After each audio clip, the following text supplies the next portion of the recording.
Voilà, je m'excuse, hein, je suis coupé, c'est dommage, appuyez pas sur le bouton, c'est gentil, merci. Henry Kissinger a dit cette parole.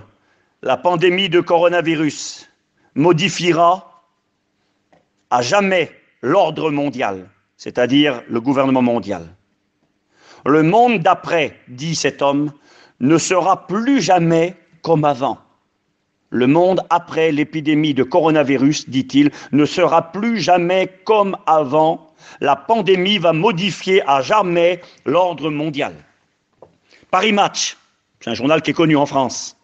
Si la menace du virus est, espérons-le, temporaire, les bouleversements politiques et économiques qu'elle a déclenchés pourraient s'étaler sur plusieurs générations. Aucun pays seul ne pourra s'en sortir, même pas les Américains. Il faut une vision commune et un programme de collaboration internationale.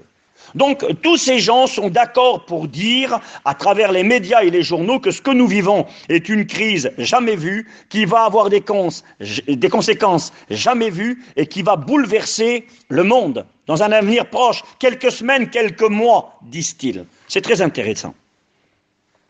Je vous ai parlé tout à l'heure des chiffres. 270 000 morts du coronavirus aujourd'hui, plus de 4 millions de personnes infectées. J'ai marqué, mais que veulent dire ces chiffres? Quand on écoute ça, 270 000, on panique, on a peur, on tremble. Au niveau mondial, on est presque 8 milliards d'êtres humains. Plus de 4 millions d'infectés, mais qu'est-ce que ça veut dire? Est-ce que ces chiffres justifient les mesures qui ont été adoptées, qui paralysent des pays, qui confinent des milliards de personnes chez eux? Plus de la moitié de la Terre est confinée. Qui paralyse des économies, qui va faire couler des systèmes banquiers avec des conséquences terribles. Les conséquences économiques demain seront pires que les conséquences sanitaires de la maladie elle-même. Il y a des gens qui vont perdre leur travail, qui vont perdre leur situation, qui ont des crédits à payer, qui n'arriveront pas à s'en sortir. Il y aura des suicides, une grande panique, une terreur mondiale. On nous en parle constamment. Alors j'ai voulu en savoir plus. Je me suis mis un petit peu à rechercher et j'ai voulu savoir quel était l'âge des personnes qui étaient mortes.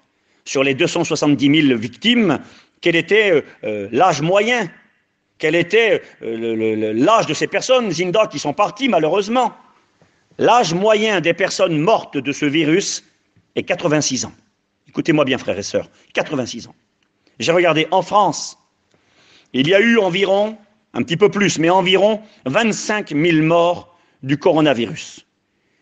75% étaient âgés de plus de 75 ans, soit 3 sur 4. Ce qui vous fait qu'il reste environ 6 000 personnes, environ, de moins de 75 ans qui sont morts de cette maladie. Sur ce chiffre, les personnes n'ayant pas de problème de santé, écoutez bien, graves, tels que le diabète, insuffisance cardiaque, problème d'obésité, problème que l'on peut avoir, être malade. Eh bien, dans ces 25 000 morts en France, parmi ceux qui sont morts et qui étaient en bonne santé, âgés de moins de 65 ans, eh bien, les chiffres officiels sont ceux-ci, je les ai retrouvés, 2,5% des 25 000 morts. Ça fait à peine 625 personnes. Écoutez où je vais en venir. Sur les personnes en bonne santé de moins de 65 ans, en France, il y en a un peu plus de 600 seulement qui sont morts. Excusez-moi, c'est grave, bien sûr que c'est grave, 600 personnes qui meurent. Une personne qui meurt, c'est grave. Mais 625 personnes qui meurent par rapport aux chiffres de morts normaux en France, excusez-moi de dire ça, mais c'est rien. En temps normal, il y a en France, j'ai regardé, année 2018-2019, 1689 morts par jour, à peu près 1700 morts. Le coronavirus a frappé 625 personnes en bonne santé qui ont quitté la Terre. C'est rien, rien, rien. Ça fait à peine un tiers de ce qu'il y a comme mort en une journée en France. En 2018, il y a eu 609 648 morts en France. Presque 1700 par jour. C'est rien, les chiffres là. J'ai regardé la grippe saisonnière. Chaque année, elle contamine avec gravement 5 millions de personnes. Il y en a plus que 5 millions, mais en état grave, 5 millions frappés par la grippe. Le coronavirus, aujourd'hui, on a frappé 4 millions, officiellement. Là, 5 millions, la grippe normale, avec pour conséquence entre 300 et 650 000 morts. La grippe saisonnière, dont on ne parle quasiment pas, fait plus du double de morts que ce coronavirus. Le paludisme, maladie principalement exotique qu'on retrouve dans certains pays, tue 700 000 personnes par an. On en est loin, on n'est même pas à 270 000 morts. Et pourtant, on ne parle pas du paludisme. La grippe, on n'en parle quasiment pas. Si on nous montrait tous les jours à la télévision les gens morts de la grippe, et qu'on nous donnerait les chiffres en permanence, quelle psychose ça produirait. Mais la grippe ne nous a jamais paralysés. Elle n'a pas empêché les gens de travailler, de vivre normalement. Alors j'ai marqué cette réflexion, moi. Alors pourquoi toutes ces décisions politiques, économiques, aux conséquences qui sont et qui seront désastreuses? Pourquoi une telle politique? Pourquoi bloquer tout un pays? Pourquoi bloquer la population si concrètement, cette épidémie, elle n'a frappé qu'un petit nombre de personnes? Il y a des pays comme la Finlande qui n'ont pas voulu faire de confinement. Ils ont refusé. Ils ont confiné les personnes à risque, ils ont confiné les personnes âgées, ils leur ont demandé de se protéger. Ils n'ont pas plus de morts qu'ailleurs. Et puis, ils s'en sont sortis très bien, et économiquement, il n'y a quasiment pas de conséquences pour eux. Certains diront, oui, mais aux États-Unis, qu'est-ce qu'ils prennent? 70 000 morts, tu ne te rends pas compte? Trump a refusé le confinement dans plusieurs endroits. J'aimerais vous rappeler que 70 000 morts pour les États-Unis, c'est pas grand-chose. Aux États-Unis, il y a 350 millions d'individus. 350 millions. Ça représente environ l'Europe. L'Angleterre a dépassé les 30 000 morts. Ce qui n'est pas énorme, mais 30 000 morts. L'Italie, environ 30 000 morts. Mais l'Italie, il y a 50 millions de personnes. Ils sont 7 fois moins nombreux que les Américains. Ils ont fait le confinement. Et un pays qui est déjà fragile, qui va sombrer dans une grande crise économique, les Italiens, ils sont 50 millions, il y a eu 30 000 morts. En Amérique, là-bas, il n'y a presque pas de confinement, il y en a 70 000 morts. Mais ils sont 7 fois plus nombreux. Pour avoir le même chiffre, il faudrait 210 000 morts en Amérique pour avoir le même chiffre qu'en Italie. Et eux, ils n'ont pas de confinement. Pourquoi je vous dis tout ça? Je vous dis tout ça pour que vous compreniez que cette crise de coronavirus, eh bien, je le crois, c'est ma conviction, ne justifie pas tout ce qui arrive aujourd'hui, toutes les lois, toutes les décisions qui sont prises. Parce qu'il va y avoir des conséquences, frères et sœurs, qui vont arriver dans un avenir très proche. Ouvrez vos oreilles, vous verrez. On nous parle de vaccination en masse et obligatoire. Certains même nous disant que ces vaccins contiendraient des nanopuces électroniques pour tenter de nous surveiller et de nous contrôler. Est-ce que c'est vrai? Je ne sais pas, mais on nous en parle. Par contre, ce que je sais, et ça c'est sûr, le coronavirus, cette épidémie, pandémie, on utilise les mots forts maintenant, le monde est touché. Augmentation, voilà ce que ça va faire. Augmentation des contrôles. Augmentation de la surveillance. Caméras, drones. En France, une brigade va être créée. Brigade spéciale sanitaire. En France. Les autorités, j'ai regardé dans un journal, le Dauphiné, du 3 mai 2020, appellent cette brigade les brigades d'anges gardiens. Ça va être des anges gardiens. Pour nous surveiller, mais pour notre bien, attention, pour nous protéger. Si quelqu'un est malade ou contaminé, ils le surveilleront lui et toute sa famille. Ils les mettront en quarantaine et puis on remplira des registres pour signaler ces gens-là comme des gens dangereux pouvant contaminer les autres. Une application en France. On en écoute parler. On veut mettre en place une application pour contrôler et pour surveiller les malades. On appelle ça le Stop Covid, tracking. Alors on dit, ne vous inquiétez pas, elle est là pour votre sécurité et elle sera provisoire. Une application sur le téléphone portable qui permettra que chacun soit suivi dans ses déplacements, qu'on sache qui est malade. Aux USA, en Amérique, avec Bill Gates, responsable de Microsoft, milliardaire, on parle de puces électroniques que la population devrait recevoir pour savoir qui est malade ou pas, mais juste pour le bien des gens. Lisez le journal CNews du 19 avril 2020 à 17h09. Il y a un ancien tennisman, joueur de tennis russe qui dira, Marat Safin, il dira « Nous nous promènerons bientôt avec des puces électroniques dans le corps ». C'est ce qu'on écoute parler. restriction des rassemblements. On est frappé de plein fouet, nous, on s'en rend compte. Aujourd'hui, mais ça va continuer. Faut diminuer les rassemblements et les déplacements. J'ai marqué, nous sommes touchés de plein fouet. Voyage limité, très difficile, pas de convention, pas de retraite spirituelle, pas de mission, église fermée, jusqu'à quand on ne sait pas. Du jamais vu même pendant la guerre. Contrôle par le biais des téléphones portables et des bornes de téléphone pour voir les déplacements de chacun. J'aimerais vous dire, frères et sœurs, c'est ce que je crois. Je crois que tout ce qui arrive actuellement, je crois qu'il y a bien une épidémie.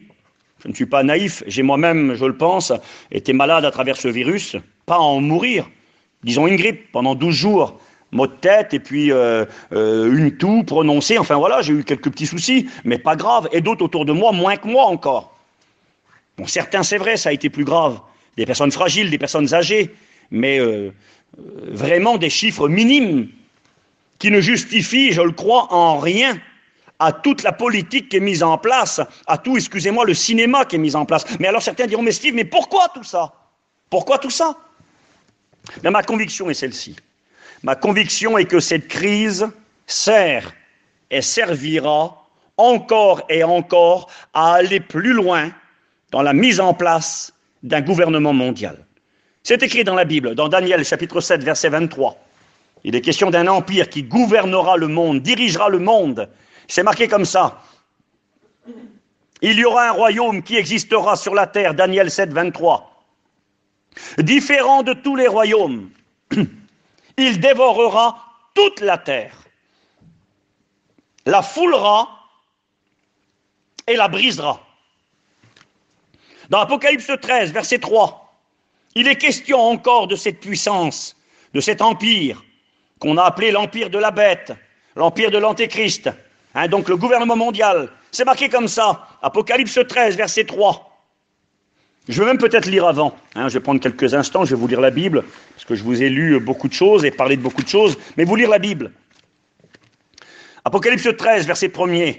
Et je vis monter de la mer une bête, qui avait 10 cornes et 7 têtes, et sur ces cornes 10 diadèmes, et sur ces têtes des noms de blasphème. Maman, que ça semble compliqué. En réalité, c'est expliqué juste après. Cette bête qui monte de la mer, c'est un empire.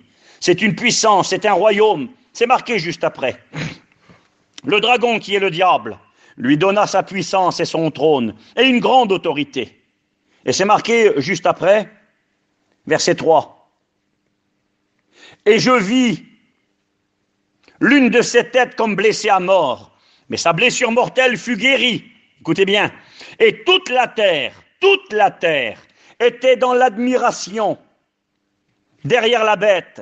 Et ils adorèrent le dragon, le diable, parce qu'il avait donné l'autorité à la bête. Et ils adorèrent la bête en disant, qui est semblable à elle? Et c'est marqué encore plus loin, verset 8, versets 7 et 8. Il lui fut donné autorité sur toute tribu, sur tout peuple, toute langue, toute nation. Et tous les habitants de la terre l'adoreront, ceux dont le nom n'a pas été écrit dès la fondation du monde dans le livre de vie de l'agneau qui a été immolé. Il est question d'un empire mondial qui va gouverner, diriger le monde, qui va contrôler et surveiller. C'est marqué juste après, vous connaissez. Il est écrit que ce système mondial, où il y aura un dirigeant accompagné d'un ministre de la propagande, un homme qui fera la publicité de cet homme. On l'a appelé le faux prophète dans la Bible. Il est marqué qu'il fera une image animée, une image qui bouge. Aujourd'hui, à travers Internet, à travers la télévision, à travers les hologrammes, une image qui bouge, afin que tous les hommes de la terre se prosternent et adorent cette image.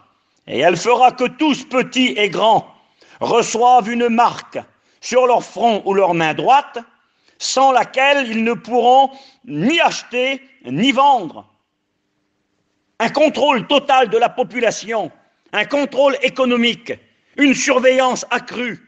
Il dévorera la terre, il la brisera, il la foulera, il la mettra sous ses pieds. J'ai marqué du jamais vu. Est-ce que c'est possible aujourd'hui? J'aimerais vous rappeler que le monde attend son roi. Le monde attend ce leader, ce dirigeant mondial, aspire à la création d'un gouvernement mondial. et les élites qui nous dirigent, nous le savons, préparent cet avènement. C'est marqué dans le 2 Thessaloniciens chapitre 2 verset 9. L'apparition de cet impie, le mot apparition c'est le mot avènement, c'est le même mot qui est utilisé pour le retour du Seigneur, pour la venue du Seigneur, la venue du roi. L'apparition de cet impie se fera par la puissance de Satan avec toutes sortes de miracles, de signes et de prodiges mensongers.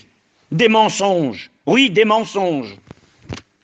Je crois que les informations et ceux qui nous dirigent, eh bien, sont en train de nous désinformer, sont en train de manipuler l'information pour mieux nous contrôler, nous faire croire des choses, créer une psychose générale. Vous allez en ville, vous ne mettez pas un masque, les gens vous regardent avec des gros yeux.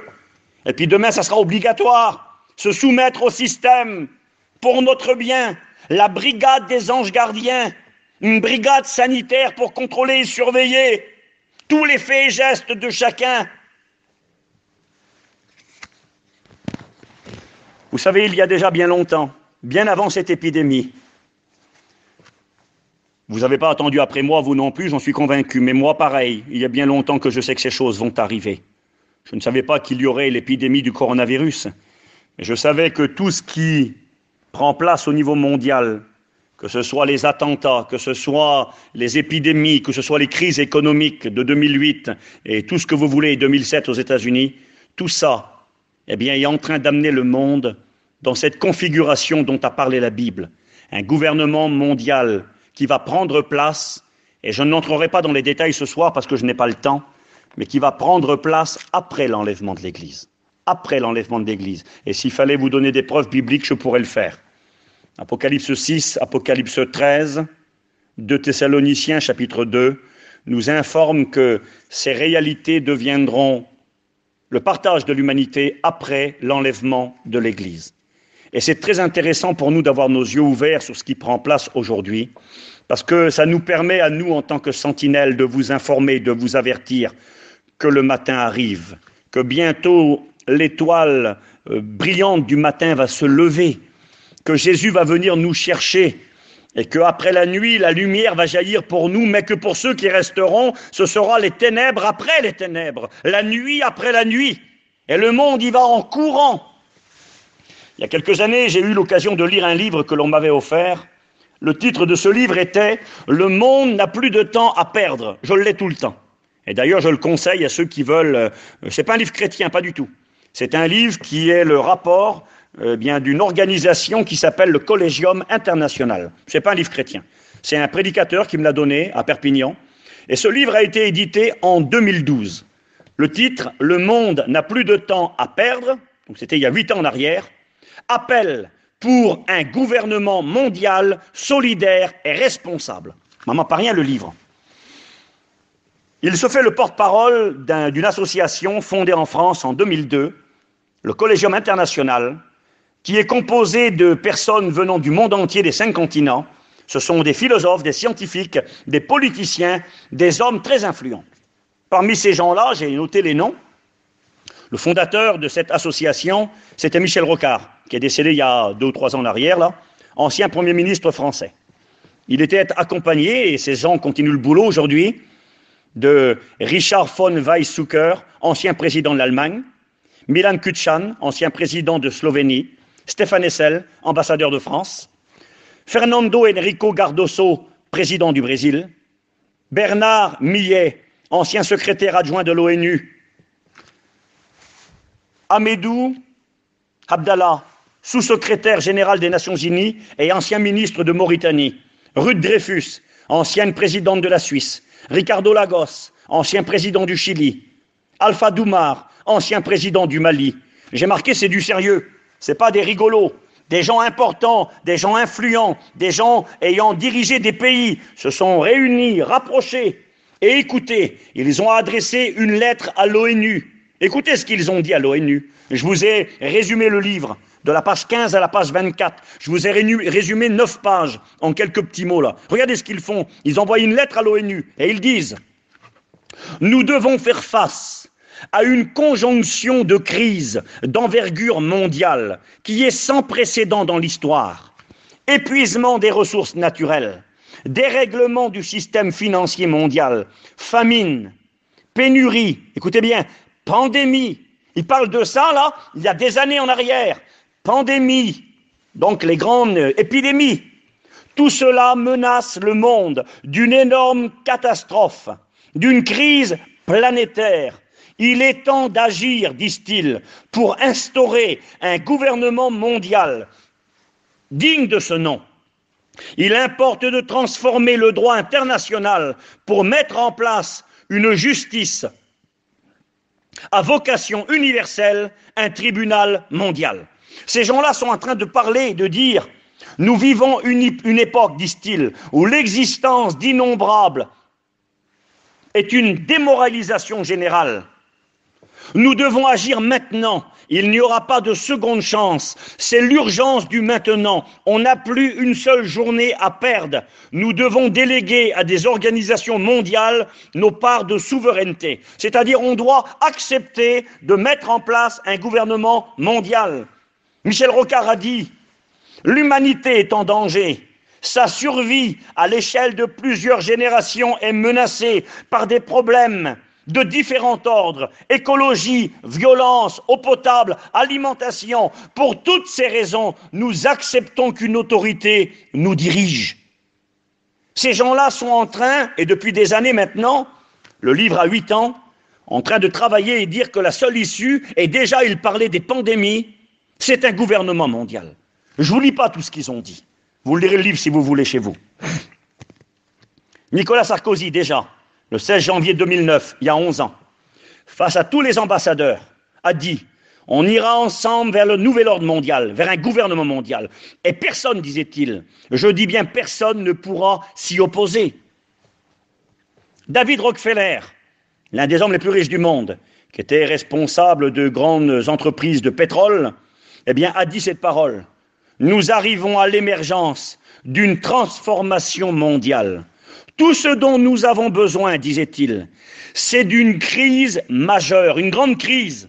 Et le peuple acceptera le gouvernement mondial. Un homme qui s'appelait Robert Muller, qui était secrétaire de l'OTAN, a dit cette parole. Ancien assistant au secrétaire général de l'ONU, a dit « Dès que possible, nous devons arriver à élaborer un gouvernement mondial et une religion mondiale dirigée par un leader mondial. » J'aimerais quand même vous rappeler que là, au mois de mai, là, qui est passé là maintenant, là, c'était le 14 ou 15 mai, normalement, le pape devait se réunir avec les dirigeants du monde pour travailler à un respect, à revoir l'éducation de tous les enfants, respect de toutes les religions. On est tous frères, on ira tous au ciel. La Bible appelle ça la grande prostituée, je m'excuse, Apocalypse 17, où toutes les religions du monde se retrouvent ensemble et tout le monde va au ciel. Jésus a dit, je suis le chemin, la vérité et la vie. Et personne n'ira au ciel, personne n'ira au Père si ce n'est par moi. Jésus est le seul chemin, il est la vérité, il est la vie, et on ne peut pas être sauvé sans lui. Et là, aujourd'hui, le pape est prêt à concrétiser un pacte. Ça devait se faire au mois de mai, à cause du virus, c'est reporté au mois d'octobre, fin d'année. Mais le monde se prépare. Et Jacques Attali, alors je vais finir dans pas longtemps maintenant. Jacques Attali, un homme très influent, conseiller spécial de François Mitterrand de 81 à 91, fondateur de la Banque européenne, donc pas un rigolo le monsieur, premier président de la Banque européenne, consultant de Sarkozy, François Hollande également. C'est lui qui présentera Macron à Hollande et lui conseillera de l'intégrer à son équipe à l'Élysée en 2009. Il soutiendra Macron lors des présidentielles françaises. Un homme très important. Cet homme a dit ceci. Il a dit un gouvernement mondial est la seule entité apte à relever les défis titanesques que lance le XXIe siècle. Crise financière, bouleversement climatique, menaces nucléaires, guerre, famine, épidémie. Nous devons instaurer ce gouvernement mondial rapidement, avec une police et un tribunal mondial. Mettre en place un gouvernement mondial, ce n'est pas tellement compliqué, dira-t-il. Il faut 24 heures pour mettre cela en place. Il suffit de fusionner le G20, les 20 nations plus puissantes du monde, le Conseil de sécurité et le Comité de Fonds monétaire international, la Banque mondiale. L'OTAN sera notre armée. Jérusalem sera le dernier problème résolu. Et l'une des solutions, dit Jacques Attali, serait de conserver à Jérusalem un statut international et en faire la capitale de la planète unifiée autour d'un gouvernement mondial. Jacques Attali a dit, si un gouvernement mondial n'est pas mis en place, il y aura chaque jour des grandes catastrophes, car il faut une réglementation mondiale identique pour tous. Et il dit, ce n'est pas un rêve, il faudra certainement une grande guerre pour que cela arrive. Et le journaliste lui a dit, mais vous prophétisez des guerres? Il a dit oui. Il a dit, le gouvernement mondial est inévitable. La question est que si nous attendons de trop, et de savoir s'il arrivera avant ou après une catastrophe.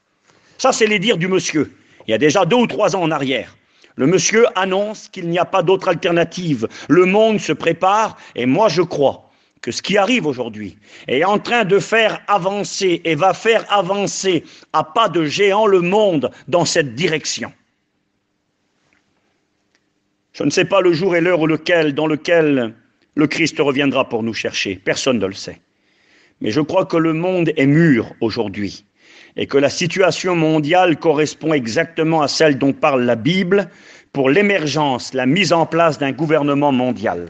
Les journaux en parlent, les hommes politiques aujourd'hui en parlent. Et cette crise qui va continuer en crise économique, c'est inévitable. Crise qui, comme je vous l'ai montré, ou essayé de vous le montrer, n'est à mon sens pas justifiée. On n'avait pas besoin de confiner toute la population, on n'avait pas besoin de bloquer tout le monde, au risque de faire couler l'économie mondiale. Et c'est vers là que nous allons, parce qu'à travers le chaos, à travers les situations très compliquées que sont la vie d'aujourd'hui et de demain, le monde acceptera l'inacceptable. Accepteront d'être suivis, d'être surveillés, d'être contrôlés, et en plus remercieront les gens. C'est pas demain que vous allez voir dans les rues les gilets jaunes, c'est pas demain qu'on va voir les manifestations comme c'était le cas il y a 2 mois en arrière. Les gens qui manifestaient il y a 2 mois en arrière pour avoir la retraite à un âge plus tôt et conserver leurs droits, eh bien demain ils vont pleurer pour aller travailler parce que les entreprises, il y en a plein qui vont couler. La SNCF a annoncé une perte de plus de 1 milliard, 1,4 milliard, c'est énorme. Il va falloir travailler, ils vont devoir peut-être même licencier du personnel. Les gens qui étaient dans les rues en train de manifester hier, demain et aujourd'hui, ils vont travailler encore plus, pour moins d'argent, pour plus longtemps, et en plus, ils remercieront les autorités pour le travail qu'ils leur donneront. Voilà le monde dans lequel nous sommes.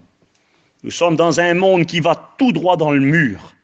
Nous sommes dans un monde qui va et qui travaille à l'émergence, à la mise en place d'un gouvernement mondial comme jamais. Vous savez, frères et sœurs, je vais terminer maintenant. Mais ce que je vous dis là ce soir, il y a déjà des années que j'ai compris que ces choses arrivaient. Vous savez, quand on va dans un endroit, une direction, et je vais vous citer un nom, on va à Paris, et puis on prend notre voiture et on roule. Eh bien, sur la route, il y a des panneaux indicateurs qui nous montrent direction Paris. Et puis plus on avance, eh bien on voit les panneaux. On est sur la bonne direction, direction Paris. Mais plus on avance, plus les kilomètres diminuent sur les panneaux indicateurs. Paris 500 km, on roule. Paris 400, Paris 500, 300, Paris 50, et on arrive. Eh bien, j'aimerais vous dire que le monde est en train de nous montrer le panneau indicateur depuis maintenant bien des années. Gouvernement mondial, avec un dirigeant mondial, un monde qui deviendra une grande prison où toutes les libertés seront compromises de chacun. Eh bien, depuis bien longtemps, nous l'avons compris. Depuis bien longtemps, moi, j'annonce ces choses. Parce que je les vois se profiler à l'horizon. Les camps de concentration aux États-Unis de la FEMA, je parlais de cela il y a plus de 10 ans en arrière, et je disais qu'elles avaient vocation de servir en cas d'épidémie et de pandémie. Je parlais de ça il y a plus de 10 ans parce que j'avais découvert par rapport à la Bible que ces choses arriveraient. Eh bien, on continue à aller dans la même direction, et les choses s'accélèrent. Alors moi, je crois que celui qui doit venir arrive. Pour le monde, leur libérateur, c'est l'antéchrist, c'est le dirigeant mondial qui vient, le représentant du diable sur la terre. Ben moi, c'est pas lui que j'attends. Moi, j'attends le roi des rois, le seigneur des seigneurs, qui va m'enlever dans le ciel. La Bible dira, vous connaissez le verset et je vais finir par ça, la Bible dira qu'il faut simplement que celui qui le retient encore ait disparu. Celui qui le retient encore est disparu. 2 Thessaloniciens chapitre 2, verset 7. Disparu signifie exactement le mot grec être ôté du milieu d'eux, être enlevé. Il faut que celui qui le retient ait été enlevé, ait été ôté du milieu d'eux, et alors paraîtra l'impie, le dirigeant mondial, l'antéchrist, que le Seigneur Jésus détruira par le souffle de sa bouche. Eh bien, le monde se prépare et se prépare et se prépare de plus en plus. En particulier les dirigeants politiques qui nous gouvernent. Le peuple, bien souvent, est naïf, ne voit rien, ne sait pas filtrer l'information, accepte tout et court tout droit dans le mur sans s'en rendre compte. Mais nous qui sommes chrétiens, éclairés par la Bible et le Saint-Esprit, nous savons à quelle heure nous sommes, nous savons dans quel monde nous vivons, et nous savons que le Christ arrive. Si les ténèbres sont de plus en plus épaisses, si malheureusement le monde dans lequel nous vivons est de moins en moins beau, eh bien nous voulons lever notre tête parce que nous savons que notre délivrance approche. Et j'aimerais vous inviter, chrétiens, chrétiennes, à demeurer fermes plus que jamais. Vous savez, il y aura un début de déconfinement qui commence la semaine qui vient, avec un tout petit peu de liberté. Eh bien, faites attention à cette liberté, de ne pas perdre ce que vous avez reçu du Seigneur. Certains vont courir après le travail. J'ai bien compris qu'on a des obligations, certains ont des crédits et ont besoin de gagner leur vie. Mais faites attention, frères et sœurs. Certains ne vont pas se rendre compte. Ils vont courir après les choses de la terre, essayant peut-être de ramasser. Écoutez, il n'est plus temps de ramasser. Répondons à nos obligations familiales, mais aujourd'hui, il est temps plus que jamais de construire pour le ciel. Attache-toi à Jésus. Comme le disait la prophétie du départ, Ésaïe 21, si vous voulez interroger, interrogez. Mais surtout, le plus important, pour toi qui n'es pas chrétien, convertis-toi. Convertissez-vous. Deuxième conseil, revenez. Revenez, c'est le rétrograde. Il est peut-être temps de revenir vraiment au Seigneur. Et puis si je pourrais rajouter, puis toi chrétien, demeure ferme. Demeure ferme. Ces choses d'aujourd'hui, je vous ai parlé avec mon cœur, sont des temps très très graves, très particuliers, mais des temps où pour nous qui sommes enfants de Dieu, nous devons prendre courage. Parce que bientôt, nous ne sommes pas destinés à la colère, mais à l'acquisition du salut qui est en Jésus. Eh bien, bientôt, il va nous délivrer de ce temps de colère, de ce temps de jugement, de ce temps de calamité qui bientôt va venir sur ce monde. J'aimerais prier pour vous. Seigneur, j'aimerais te dire merci ce soir. Merci pour ce partage. Tu vois, Seigneur, librement avec mon cœur, j'ai parlé à mes frères et sœurs, pas pour faire l'enseignant, pas pour essayer de montrer que je connais 3 versets de la Bible, mais vraiment parce que je crois que nous devons être conscients. Je voudrais être cette sentinelle qui avertit, être conscient du monde dans lequel nous évoluons, être conscient de la réalité des choses, de ces informations mensongères qui voudraient nous tromper. Nous avons la vision des temps. Nous voulons être comme les fils d'Isaacar, qui avaient la vision et le discernement des temps, et nous comprenons quel temps nous sommes. Le monde court vers sa perte, court vers la folie.